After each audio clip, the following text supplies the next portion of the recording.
Hi hello AP Telangana స్టూడెంట్స్కి తెలుగు రాష్ట్రాల్లో ఉంటున్న ప్రతి ఒక్క స్టూడెంట్స్కి very very nice morning. And also ఈరోజు మనము హిందూ న్యూస్ అనాలిసిస్ అనేది చూడబోతున్నాం. Welcome to our LTX classes నాన్న. నేను మీ ఎస్పీ రాజన్ అలియాస్ ఎస్పీఆర్. ఈరోజు మనము 7th ఏప్రిల్ యొక్క హిందూ న్యూస్ అనాలిసిస్ అనేది చూడబోతున్నాం. సో ఈ వీడియో చూస్తున్న ప్రతి ఒక్క యూపీఎస్సీ ఆస్పిరెంట్ మీ యొక్క డ్రీమ్ జాబ్ని మీరు తెచ్చుకొని సక్సెస్ అవుతున్నారు అనుకుంటూ భావిస్తూ అలాగే విష్ చేస్తూ మీతో ఈ యొక్క వీడియో అనేది నేను స్టార్ట్ చేస్తాను. Okay, let's hope for the best guys. Keep working hard. Me success అనేది మీ చేతిలోనే ఉంది. సో మీ ప్రయత్నాన్ని మీరు వదలకండి. మీ సక్సెస్ ఎప్పుడు కూడా మీ వద్దకు వస్తుందని నేను కోరుకుంటున్నాను. I wish you all very very best. అలాగే ఎల్టీఎక్స్ ఫ్యామిలీలో మనం అందిస్తున్న అద్భుతమైన ఆఫర్స్ గురించి మనం తెలుసుకుందాం. చూడండి, హిందూ న్యూస్లో మనము రోజు Hindu news analysis multiple articles, number of articles చూస్తున్నాం. కానీ మనం కవర్ చేయలేని ఆర్టికల్స్ కొన్ని డౌన్ టు ఎర్త్లో, ఇండియన్ ఎక్స్ప్రెస్లో, యోజన, పిఐబి, కురుక్షేత్ర ఇలాంటి సోర్సెస్ నుంచి కూడా important articles exam point of వ్యూలో వస్తున్నాయి. కాబట్టి వాటిని కూడా కవర్ చేస్తూ మీకోసం క్వాలిటేటివ్గా మనం అల్టిమేట్ కరెంట్ అఫైర్స్ కోర్స్ అనేది అందిస్తున్నాం. రోజు మార్నింగ్ 8 AM కంతా కూడా ఈ కోర్స్ అనేది నేను మీకు అందిస్తాను. అలాగే స్టూడెంట్స్, ఈ కోర్స్ 6,000 రూపీస్ కాస్ట్. అలాగే మీరు 2,000 నెలసరి కట్టుకుంటూ ఈఎంఐ ఆప్షన్లో కూడా ఈ కోర్స్ పొందవచ్చును. ఈ కోర్స్ తీసుకోవడం వల్ల బెనిఫిట్ ఏం సార్ అంటే, మీరు యూపీఎస్సీ ప్రిలిమ్స్ కంటే ముందు రివిజన్కి కూడా ఏంటంటే ఇయర్లీ రివిజన్ కూడా సుమారుగా మనకి 50+ అవర్స్ క్లాసెస్ ఉన్నాయన్న. సో ఆ హవర్ క్లాసెస్ కూడా ఇందులో ఇంక్లూడ్ చేయడం జరుగుతుంది. Life time validity course. So మీరు 1.5 year ప్రిపేర్ అవ్వాలి కరెంట్ అఫైర్స్ అనుకుంటున్న వారికి రోజువారీగా 1-2 గంటలు అలా క్లాస్ వింటూ ఈ కరెంట్ అఫైర్స్ పొందడం వల్ల మీ ప్రిపరేషన్ మెరుగుపడుతుంది, మీ ఆర్టికల్స్ ఈజీ అవుతుంది, మీ కంటెంట్ ఈజీ అవుతుంది, మీకు నోట్స్ దొరుకుతుంది. ఎన్నో బెనిఫిట్స్ అనేది ఇందులో దాగి ఉంది. సో ఎవరైతే డ్రీమ్ చేస్తున్నారో get this course and keep strongly preparing అనమాట. సో అలాగే యూపీఎస్సీ ఇన్ఫినిటీకి తగినటువంటి కంప్లీట్ కోర్స్ న్యూ బ్యాచెస్ అనేది స్టార్ట్ చేస్తున్నాం. మీరు ఐఏఎస్ డ్రీమ్ చేస్తున్నారు, యూపీఎస్సీ కావాలి, సక్సెస్ అవ్వాలి అనుకుంటున్నారంటే ఇదే సరైన సమయం నాన్న. అలాగే మీరు జస్ట్ 5,000తో మీ ప్రిపరేషన్ స్టార్ట్ చేయొచ్చు అంటే చేయొచ్చు. అది మన ఎల్టీఎక్స్ క్లాసెస్లో పాసిబుల్. ఈఎంఐ ఆప్షన్ పద్ధతిలో 5,000 నెలసరి కట్టుకుంటూ కూడా మీరు మీ ప్రిపరేషన్ అనేది స్టార్ట్ చేయొచ్చు. అలాగే చూడండి, మీకు ఆన్లైన్ పద్ధతిలో 60,000 రూపాయలకి కాస్ట్ ఫీజ్ అనేది ఉంది మన వద్దన. అలాగే హైదరాబాద్ మరియు వైజాగ్ 2 ప్రాంతాల్లో కూడా మనం ఏంటంటే ఆఫ్లైన్ ఇన్స్టిట్యూషన్ అనేది రన్ చేస్తున్నాం. సో క్లాస్ ఎన్విరాన్మెంట్లో మీరు వైజాగ్కి రండి, మన సురేష్ సార్ ఉంటారు, నేను అవైలబుల్లో ఉంటాను. మనకి ఫ్రీ డెమో క్లాస్ కూడా రానుంది, మర్చిపోవద్దు. అలాగే చూడండి, మనకి 70,000 రూపీస్ మాత్రమే ఫీజ్ కూడా. అలాగే మీకు 3 days ఫ్రీ డెమో క్లాస్ కూడా ఇస్తున్నాం. మీరు డైరెక్ట్గా రావచ్చు, క్లాస్కి వినొచ్చు, తర్వాత నచ్చితేనే మీరు డిసైడ్ అవ్వచ్చు. అలాగే వైజాగ్లో ఉంటున్న స్టూడెంట్స్కి, చుట్టూ పరిసర ప్రాంతాల్లో ఉంటున్న స్టూడెంట్స్కి ఇది ఒక అద్భుతమైన అవకాశం నాన్న. 16 ఏప్రిల్, సో నెక్స్ట్ సండే మనం ఏంటంటే 10 AM ఫ్రీ డెమో అనేది కండక్ట్ చేస్తున్నాము. మీరు వైజాగ్ నుండి సివిల్స్ ప్రిపేర్ అవ్వాలనుకుంటున్నారా? This is a golden opportunity. ఈ కంటెంట్ని మీ ఫ్రెండ్స్కి అందరికీ కూడా షేర్ చేయండి. Let them get to know. ఎందుకంటే మీ మధ్య ఎన్నో డౌట్స్ ఉండొచ్చు, అన్నీ కూడా మనం క్లియర్ చేస్తాం.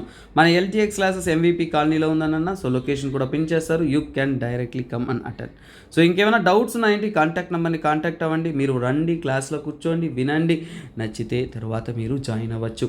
లేదంటే మీరు ఏ కాంపిటేటివ్ ఎగ్జామ్ ప్రిపేర్ అవుతున్నా కానీ మీ డౌట్స్ కొన్ని ఉంటాయి, అవి క్లియర్ చేసుకోవడానికి ఇది అద్భుతమైన ప్లాట్ఫామ్, అద్భుతమైన అవకాశం. So kindly do it. So తర్వాత చూస్తున్నారు అంటే యూపీఎస్సీ ఆప్షనల్స్ కోసం మనం ఏంటంటేనన్నా, సో ఈఎంఐ ఆప్షన్స్లో ఈఎంఐ పద్ధతిలో మనం PSIR, pub ad, sociology, anthropology and Telugu literature లాంటి అద్భుతమైన ఆప్షనల్స్ అనేది మనం మీకు అందిస్తూ ఉన్నాం. 30,000 రూపాయలు ఆప్షనల్ ఫీజ్. కానీ మీరు ఈఎంఐ పద్ధతిలో కూడా మీ ప్రిపరేషన్స్ అనేది ఇక్కడ కొనసాగించవచ్చు. ఈ ఆఫర్స్ అనేది 15 ఏప్రిల్ వరకు అందుబాటులో అనేది ఉంటుంది నాన్న. So kindly don't miss this golden opportunity అన్నమాట. సో ఎవరైతే తెలుగు రాష్ట్రాలలో తెలుగులో అర్థమయ్యేలా అద్భుతమైన కంటెంట్ కావాలి, సబ్జెక్ట్ క్లియర్గా అర్థం అవ్వాలి అని కోరుకుంటున్నారో వారికి బెస్ట్ ఎవర్ ఆప్షన్ మన యొక్క ఎల్టీఎక్స్ క్లాసెస్ అన్నమాట. So let's get to the content. అలాగే మనం రోజువారీగా క్వశ్చన్స్ చూస్తున్నాం, అలాంటి క్వశ్చన్స్కైనా ఆన్సర్ చూస్తున్నాం. నిన్న చూసింది ఎన్పిసిఐ అంటే ఏంటో చెప్పాను. అలాగే దానికి సంబంధితమైన క్వశ్చన్స్ యూపీఎస్సీలో ఎలా అడిగారనేది కూడా చూపించాను. సో 2018లో statement based questions. Which of the following links all ATMs in India? ఇండియాలో ఉంటున్న ప్రతి ఒక్క ఏటీఎంని లింక్ చేస్తున్న ఏజెన్సీ ఏది అనేదే ప్రశ్న. దానికి సమాధానం ఏంటంటే NPCI, national payment corporation of India. So ఇది నేషనల్ వైడ్గా ఉంటున్న అన్ని ఏటీఎంని లింక్ చేస్తుంది నాన్న. రిజర్వ్ బ్యాంకా, నేషనల్ సెక్యూరిటీ డిపాజిట్ లిమిటెడా కాదు, ఇండియన్ బ్యాంక్ అసోసియేషన్ అంటే కాదు, ఆర్బీఐ కాదు. మోస్ట్ ఎలిజిబుల్ ఆన్సర్ ఏంటే ఎన్పిసిఐ. సో ఇప్పుడు ఎన్పిసిఐ గురించి నేను మీకు కొన్ని విషయాలు చెప్పాను. అది ఎలా లింక్ చేస్తుంది అనేది ఇక్కడ అర్థం చేసుకుందాం. సో చూడండి, 2008లో ఫైన్ చేశారు. అలాగే ఏంటంటే institute of development of research in banking technology, బ్యాంకింగ్లో నూతనమైన టెక్నాలజీ ఇంట్రడ్యూస్ చేయడంలో వాటిలో ఇది ఎంతో ముఖ్యమైన రోల్ అనేది ప్లే చేస్తుంది. అందులో వారు మ్యాసివ్ నెట్వర్క్ ఒకటి క్రియేట్ చేశారు, నేషనల్ ఫైనాన్షియల్ స్విచ్ అనేది. ఓకేనా, 2004లోనే కనుక్కుంటారు నేషనల్ ఫైనాన్షియల్ స్విచ్. తర్వాత ఏంటంటే ఎన్పిసిఐ అనేది ఒక వైడ్ వెరైటీగా ఏంటంటే రూపే రూపంలో debit domestic card scheme introduce చేశారు. అలాగే భీమ్ యూపీఐ స్కీమ్ ఇంట్రడ్యూస్ చేశారు. ఇవన్నీ ఏంటంటే ఏదో ఒక రకంగా ఏంటంటే they are linked up to your so called banks ATMs అనమాట. తర్వాత ఇక ఈ యొక్క క్వశ్చన్లో కొన్ని విషయాలు మనకి ఉన్నాయి. సో అందులో ఏంటంటే ఇండియన్ బ్యాంక్ అసోసియేషన్ ఐబిఏ అనేది మొట్టమొదటిసారిగా 1946లో ఫామ్ అనేది అయ్యింది. సో ఇది ముఖ్యంగా ఏంటంటేనన్న సో బ్యాంక్ అన్నిటినీ కూడా ఇండియాలో ఉంటున్న బ్యాంకింగ్ సెక్టార్లో ఉంటున్న బ్యాంక్స్ అన్నిటినీ కూడా రిప్రజెంట్ చేస్తున్న ఒక బాడీ అన్నమాట. సో అలాగే ఇది ముఖ్యంగా ఏంటంటేనన్నా సో మన ఇండియాలో ఉంటున్న బ్యాంకింగ్ని ఒకరికొకరు డెవలప్ చేసుకోవడానికి, కోఆర్డినేట్ చేసుకోవడానికి, అలాగే దాన్ని మెరుగుపరుస్తూ ఇంకా స్ట్రెంగ్తన్ చేసుకోవడానికి ఇంట్రడ్యూస్ చేయబడిన ఒక సిస్టమ్. సో అలాగే national security depository limited NSDL అనేది ఒక ఫైనాన్షియల్ ఆర్గనైజేషన్గా ఏంటంటే సో ఫామ్ అయింది. సో దీని ద్వారా బాండ్స్, షేర్స్ ఇవన్నీ కూడా ఇష్యూ చేస్తూ ఉన్నారు. సో అలాగే సో ఇక్కడ చూసుకునేది ఏంటంటే ఇది ఎన్ఎస్డిఎల్ ఇంకో టాపిక్. సో ఇక్కడ ఇచ్చిన ఆప్షన్స్ని వివరిస్తున్నా. ఐబీఐ అయిపోయింది, తర్వాత national security depository limited. So ఇది ఏంటంటేనన్నా ఈ financial organization bonds and shares రూపంలో ఏంటంటే సెక్యూరిటీస్ని హోల్డ్ చేసే ఒక ఆర్గనైజేషన్. సో ఓకేనా, సో ఇది physical and non physical certificates issue చేస్తుంది. అలాగే డిమాట్ ఫార్మేట్స్లో కూడా రన్ చేస్తూ ఉంటుంది. ఓకేనా, సో అలాగే ఇందులో ఏంటంటే బ్యాంక్ అకౌంట్స్ రూపంలో ఏంటంటే ఇది ఫండ్ కలిగి ఉంటుంది. సో అలాగే ప్రపంచవ్యాప్తంగా ఉంటున్న లార్జెస్ట్ డిపాజిటరీస్లో ఇది ఒకటి. సో ఇది మొట్టమొదటిసారిగా ఆగస్ట్ 1996లో అనేది ఫామ్ అయ్యి చేశారు. ముఖ్యంగా డిమాట్ అలాగే సెక్యూరిటీస్ ఇవన్నీ కూడా ఇండియన్ క్యాపిటల్ మార్కెట్లో హోల్డ్ చేసే ఏజెన్సీ. ఆర్బీఐ గురించి చెప్పాల్సిన అవసరం లేదు, అందరికీ తెలుసు. 1 ఏప్రిల్ 1935 నాడు ఫామ్ అయింది. Reserve Bank of India Act 1934తో ఫామ్ అయింది. సో ప్రస్తుతానికి స్టార్టింగ్ ఫామ్ అయిందేమో కోల్కతాలో, మళ్ళీ ఏంటంటే it has been move to Mumbai అన్నమాట. సో ఇది మన యొక్క ఆర్బీఐ గురించి ఒక సింపుల్ వ్యూ. తర్వాత ఇంకొక క్వశ్చన్ కూడా అడిగారు నన్న. సో 2017లో ఎన్పిసిఐ గురించి ఆ క్వశ్చన్కి అయిన సమాధానం చూద్దాం. సో ఈ క్వశ్చన్కైనా ఆన్సర్ 3. సో ఈ క్వశ్చన్కైనా సెకండ్ క్వశ్చన్కైనా ఆన్సర్ ఏంటంటే national payment corporation of India helps in promoting financial inclusion in the country. So అంతే కదన్నా, ప్రతి ఒక్కరికి కూడా ఫైనాన్స్ అనేది వెళ్ళాలి. ఫైనాన్స్ ఇంక్లూషన్ ఇంకా మెరుగుపరచడానికే ఈ యొక్క స్కీమ్ ఇంట్రడ్యూస్ చేశారు. ప్రజలందరికీ కూడా ఈక్వల్ యాక్సెసిబుల్ మనీ అనేది ఈజీగా యాక్సెసిబుల్ అవ్వడానికి చేశారు. సో ఆ స్టేట్మెంట్ కూడా కరెక్ట్. తర్వాత NPCI has launch RuPay card payment scheme. So RuPay card payment scheme అనేది ఎన్పిసిఐ అనేది లాంచ్ చేశారా అంటే ఎగ్జాక్ట్లీ కరెక్ట్. ఎన్పిసిఐ లాంచ్ చేసిందే రూపే. యూపీఐ, భీమ్ ఇవన్నీ కూడా వారే లాంచ్ చేశారు. అందులో యూపే కూడా ఉంది కాబట్టి రెండు కరెక్ట్. కాబట్టి option C is your right answer. 2017లో వీరు అడిగిన one of the easiest question అన్న. కాకపోతే మనం సక్రమంగా రెగ్యులర్గా ఫాలో అయిన స్టడీస్ మనం క్లియర్గా చదువుంటే అది ఈజీ, లేదంటే కఠినమైపోయింది. ఓకేనా, నెక్స్ట్ ఈ రోజు యొక్క టాపిక్లోకి వద్దాము. అంతకంటే ముందు మీ అందరికీ కూడా ఒక రిక్వెస్ట్ అన్న. సో నేను ఎస్పీఆర్ సార్ని మీకోసం ఎంతో ఎఫర్ట్ వేసి క్వాలిటేటివ్గా హిందూ న్యూస్ అనాలిసిస్ అనేది మీకు అందిస్తూ ఉన్నాం. కాకపోతే మీ తరపు నుంచి సపోర్ట్ అనేది రెగ్యులర్గా ఉండాలి. రెగ్యులర్గా కమెంట్ చేస్తున్న అందరికీ కూడా నా తరపు నుంచి చాలా చాలా థ్యాంక్స్. సో మీరందరూ కూడా ఇంకా పాజిటివ్గా సపోర్ట్ చేస్తూ కమెంట్ చేస్తూ ఉంటారని భావిస్తున్నాను. అలాగే మన వ్యూస్ కూడా ఇంక్రీజ్ అవ్వాలన్న. జస్ట్ ఒక 500, 600, 1000 వ్యూస్ సరిపోదు. మనకి ఒక 2000 వ్యూస్ అన్నా ఉంటే మినిమం, అప్పుడు మనం వేస్తున్న ఎఫర్ట్కి అనేది న్యాయం జరుగుతూ ఉంటుంది. సో కైండ్లీ గైస్, నా తరపు నుంచి ఒక రిక్వెస్ట్ ఏంటంటే మీ వాట్సాప్ స్టేటస్లో మన వీడియో అనేది ఉంటే షేర్ చేయండి. అలాగే మీ ఫ్రెండ్స్ ఎవరైనా ప్రిపరేషన్లో ఉన్న వారికి షేర్ చేయండి. Let them know, let us build more number of views for this content. ఎందుకంటే క్వాలిటేటివ్ కంటెంట్ ఇస్తున్నప్పుడు ప్రజల వద్దకు తీసుకెళ్ళడానికి మీరే మా యొక్క main torch bearer. So kindly keep supporting. Okay, కంటెంట్లోకి వెళ్ళిపోతాం. సో నాన్న, ఇది ఫేక్ న్యూస్ సంబంధితమైన ఒక కంటెంట్. సో రీసెంట్గా ఈ ఫేక్ న్యూస్, వీటికి సంబంధితమైన న్యూస్ అనేది ఎక్కువగా అనేది రైజ్ అవుతూ ఉంది. సో వాటి గురించి మనము తెలుసుకుందాం. ఓకేనా. సో ఫస్ట్ ఆఫ్ ఆల్ ఈ ఆర్టికల్ అనేది నన్న మెయిన్స్ లెవెల్ ఆర్టికల్ అన్నప్పుడు మనం చాలా జాగ్రత్తగా చదవాలి. ఇది డిజిటల్ గవర్నెన్స్ సంబంధితమైన article. So digital governance, sir governance తెలుసు, డిజిటల్ గవర్నెన్స్ ఏంటంటే గవర్నెన్స్లో ఒక పార్టే డిజిటల్ గవర్నెన్స్ నన్న. ఇది జిఎస్ పేపర్ 2లో very very very important article అన్నమాట. సో ఇక్కడ మనం చూసే టాపిక్ ఏంటంటే ఫేక్ న్యూస్.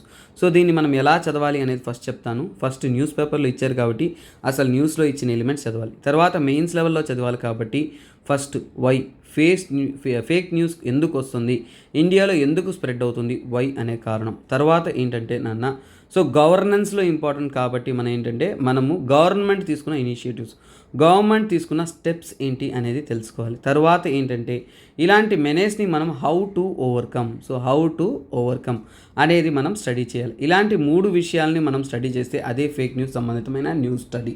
సో మెయిన్స్ లెవెల్లో స్టడీ చేసేటప్పుడు ఇదే. So let us go to the one after other. So ఇక్కడ ఏమంటేనన్నా సో ఆన్లైన్ ప్లాట్ఫామ్స్ ఏవైతే ఉన్నాయో ఇప్పుడు యూట్యూబ్ తీసుకున్నాం అనుకోండి. సో ఆ హీరోయిన్ ఏం చేసింది తెలుసా,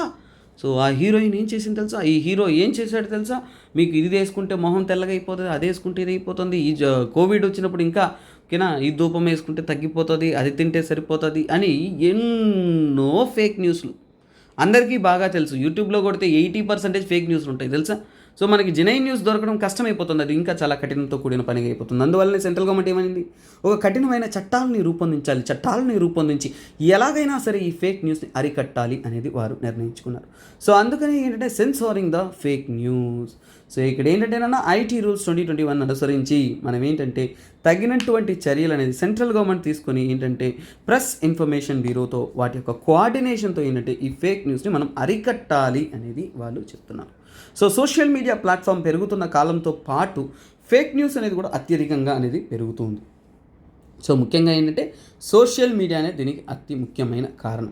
సో దీనికోసం Press Information Bureau of India వచ్చేసి కఠినమైన స్టేట్మెంట్స్ అనేది రిలీజ్ చేశారు.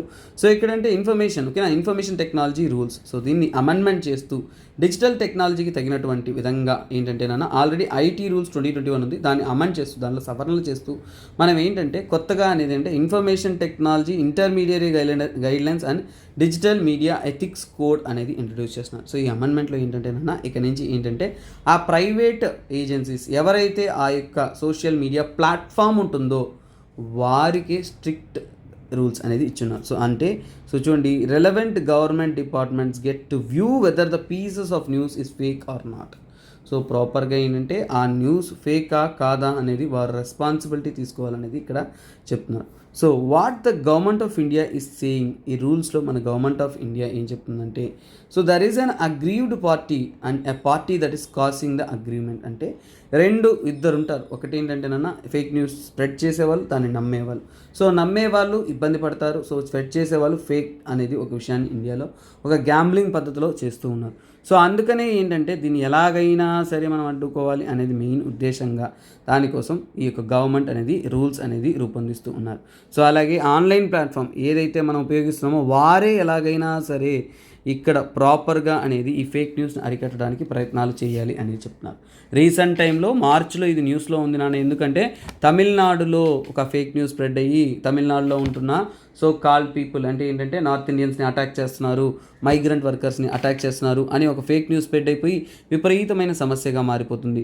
అంటే ఫేక్ న్యూస్ వల్ల అంటే రూమర్ స్ప్రెడ్ అవ్వడము, అలా ఫాల్స్ న్యూస్ స్ప్రెడ్ అయిపోవడము, జనాలు ఆలోచించడం అనేది తక్కువైపోతుంది. సో ముందు వాళ్ళ యొక్క ఆవేదనను వారి కోపాన్ని ముందు బయటపెడుతున్నారు, కానీ నిజాలు తెలుసుకోవడంలో సమస్య అనేది ఎక్కువగా ఉంది. సో అలాగే మనకి ఏంటంటేనన్నా ఫర్ ఎగ్జాంపుల్ ఏంటంటే ఇండియాలో ఫేక్ న్యూస్ తర్వాత ఇండియన్ పీనల్ కోడ్ ప్రకారం ఏంటంటే ఈ ఫేక్ న్యూస్ తర్వాత ఫేక్ న్యూస్ ఇలాంటి సమస్యల వల్ల వస్తున్న కేసెస్ అనేది సుమారుగా 214% ఇంక్రీజ్ ఇన్ ఎఫ్ఐఆర్స్ అనమాట.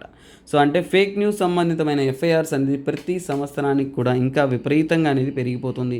ఇదంతా కూడా నేషనల్ క్రైమ్ రికార్డ్స్ బ్యూరోలో రికార్డ్ అయిన డేటా అన్నమాట. సరే, ఇప్పుడు ఏంటంటే మనకి ఉన్న మెయిన్ ఇష్యూ అసలు ఇప్పుడు చూడండి వై. సో ఇప్పుడు ఒక్కొక్కటి ఈ ఫేక్ న్యూస్ ఎందుకు వస్తుంది, ఎందుకు మనం అరికట్టలేకపోతున్నాం. సో చెప్పాను కదా నాన్న, we will be reading in a mains perspective. First why అంటే ఫేక్ న్యూస్ ఎందుకు వస్తుంది, మనం ఎందుకు అరికట్టలేకపోతున్నాం అనే దాని గురించి చదువుదాం. ఫస్ట్ లో డిజిటల్ లిటరసీ. సో మన ఇండియాలో ఉంటున్న వారందరికీ కూడా సో చాలా వరకు డిజిటల్ లిటరసీ అనేది తక్కువ. డిజిటల్ లిటరసీ విషయానికి వచ్చామంటే చాలా చాలా తక్కువ. ఫర్ ఎగ్జాంపుల్ ఏంటంటే నన్న 2022లో ఓకేనా 2022లో ఏంటంటే ఒక రిపోర్ట్ వచ్చింది. అది ఏంటంటే ఇండియా ఇన్ఈక్వాలిటీ రిపోర్ట్. ఏంటంటే ఇండియా ఇన్ఈక్వాలిటీ రిపోర్ట్ అనేది వచ్చింది. ఈ రిపోర్ట్లో ఇవంతా కూడా ఓల్డ్ బుక్స్, ఓల్డ్ కరెంట్ అఫైర్స్లో వచ్చేది కాదు, fresh modern current affairs. So దీన్ని మనము క్లాస్లోనే మెయిన్స్ ప్రాస్పెక్ట్లో చూస్తే అది ఉపయోగపడుతుంది కాబట్టి డీటెయిల్గా చూస్తున్నాను. సో ఇండియా ఇన్ఈక్వాలిటీ రిపోర్ట్లో ఏంటంటే మన ఇండియాలో చూడండి 70% పీపుల్ అనేది ఓకేనా people lakh digital knowledge. So proper digital knowledge కానీ డిజిటల్ సర్వీసెస్ కానీ అందుబాటులో సరైన సమయంలో సరైన మోతాదులో అందుబాటులో లేకుండా ప్రజలు అనేది ఉంటున్నారనేది మనకి అర్థమవుతుంది. సో అలాగే పేదరికంలో ఉంటున్న వారికి ఇంటర్నెట్ యాక్సెస్ లేదు. సో ఈ యొక్క ఇన్ఈక్వాలిటీ రిపోర్ట్ దేని గురించి అంటేనన్నా డిజిటల్ డివైడ్ ఇండియాలో ఎంత మాత్రం ఉంది అనే దాని గురించి. సో ఇందులో మనకి ఏమర్థమైంది, ఫస్ట్ మనకి నాలెడ్జే లేనప్పుడు, డిజిటల్ లిటరసీయే లేనప్పుడు చాలామంది ఈజీగా ఈ యొక్క మోడ్ని చూసి ఏమారిపోతారు అన్నమాట. తరువాత సో డిజిటల్ మీడియా అనేది ఒక కొత్త మీడియాగా అనేది మారిపోయింది. సో కొత్త తరహాలో అది రైజ్ అవుతుంది, కానీ దాన్ని పొలిటికల్ మిస్యూస్ అనేది చేస్తున్నారు. సో ఏంటది పొలిటికల్ మిస్యూస్? ఒక పార్టీ ఇంకో పార్టీని మిస్యూజ్ చేసుకోవడానికి, డీఫేమ్ చేయడానికి వారు ఏంటంటే చాలా వరకు ఏంటంటే దాన్ని ఫాల్స్గానే చేస్తూ ఉన్నారు. తర్వాత ఇక్కడ మనకేంటంటే సో చూడండి మనకి fact check infrastructure. So fact check అంటే ఏంటంటే వాస్తవాలు తెలుసుకోకుండా మాట్లాడే వాళ్ళు ఎక్కువగా ఉన్నారు. అలాగే ఆ వాస్తవాన్ని తెలుసుకోవడానికి ఫ్యాక్ట్ చెక్ ఇన్ఫ్రాస్ట్రక్చర్ అనేది మనకి ప్రాపర్గా అనేది లేదన్నమాట. Fact check infrastructure is lacking. So మనకి ఆ యొక్క న్యూస్ ఎంత మాత్రం నిజం అనేది తెలుసుకోవడంలో మనకి ఏంటంటే ఇక్కడ ప్రాబ్లం ఉంది. తర్వాత so penalties on fake news is not sufficient. Fake news వేసే వారి మీద ఫేక్ న్యూస్ స్ప్రెడ్ చేసే వారి మీద కఠిన చర్యలు తీసుకుంటే ఎందుకండి చేస్తారు ఫేక్ న్యూస్ అంటే పెనాలిటీస్ అనేది. సో నాట్ సఫిషియంట్ చెప్పాలంటే అసలు లేదని కూడా చెప్పచ్చు ప్రాపర్గా ఓకేనా. సో ఒక ఇష్టానికి చెప్పేసి తర్వాత తప్పైనా సరే వాళ్ళు వెళ్ళిపోతూ ఉంటారు. సో ఇది ఒక పెద్ద ప్రాబ్లంగా ఉంది. తర్వాత ఏంటంటే సోషల్ మీడియా ప్లాట్ఫామ్ ఫేక్ న్యూస్కి అడ్డాగా ఉన్నది ఏంటంటే సోషల్ మీడియా ప్లాట్ఫామ్స్ అంటే సో ఒక డాక్టర్ చదవాలంటే పాపం వాళ్ళు నానా తంటాలు పడి ఎంతో కష్టాలు పడి ఏమేమో చేసి ఒక 5 సంవత్సరాలు 10 సంవత్సరాలు చదివి ఒక 10 సంవత్సరాలు సర్వీస్ చేసి అంతా చేసి పాపం పిల్లవాళ్ళకి మంచి మెడిసిన్ ఇచ్చి ట్రీట్మెంట్ చేస్తారంటే మన హీరోలు ఏమైపోతారంటే యూట్యూబ్ డాక్టర్లు అయిపోతారు. ఏమీ తెలియదు గూగుల్ చేసి యూట్యూబ్లో చెప్పేసి మొత్తానికి ఏంటంటే వాళ్ళు మిస్ఇన్ఫర్మేషన్ తప్పైన ఇన్ఫర్మేషన్ని స్ప్రెడ్ చేయడం స్టార్ట్ చేస్తారు పబ్లిసిటీ కోసం మిస్ఇన్ఫర్మేషన్ స్ప్రెడ్ చేస్తారు. ముఖ్యంగా దేనికోసం? పబ్లిసిటీ కోసం నాకు ఒకటి గుర్తొస్తుంది జండు బాంబు రాసుకుంటే ఫ్యాట్ తగ్గుతుంది అనేసి ఎక్కడో నేను విన్నాను యూట్యూబ్లో. ఇలాంటి ఫన్నీ కమెంట్స్ చూసుకుంటే అంటే వర్కౌట్ చేయడానికి ముందు జండు బాంబు పూసుకోవాలంట. సో మీరు కూడా అది చూస్తున్నారంటే కమెంట్ చేయండి. ఇలాంటివి ఎన్నో ఉంటుంటాయి ప్లస్ ఏంటంటే social media is anonymous. Anonymous అంటే ఎక్కడి నుంచో ఎవరో ఐడెంటిటీ లేకుండా కూడా మనము స్టేట్మెంట్స్ ఇవ్వచ్చు. రియల్ పర్సన్ ఎవరో తెలియకుండా కూడా మనం ఆఫ్లైన్ వరల్డ్లో కూడా ఏంటంటే ఇలాంటి విషయాలు స్ప్రెడ్ చేయొచ్చు. ఇలాంటి ఒక విషయం ఉండడం వల్ల ఏంటంటే ఇది చాలా చాలా చాలా డేంజరస్గా మారిపోతుంది సమాజంలో. తెలివి ఉన్నోళ్ళ పరిస్థితి ఓకే, వాళ్ళంతా చదువుకున్నారు అంటే పర్లా. పాపం గ్రామాల్లో కొందరు ఇలాంటివన్నీ చూసి నమ్మేసి వాళ్ళు చేసి ఎంతో మంది ప్రాణాలకి మీదకి కూడా తెచ్చుకున్నారు. Fake news is one of the dangerous thing.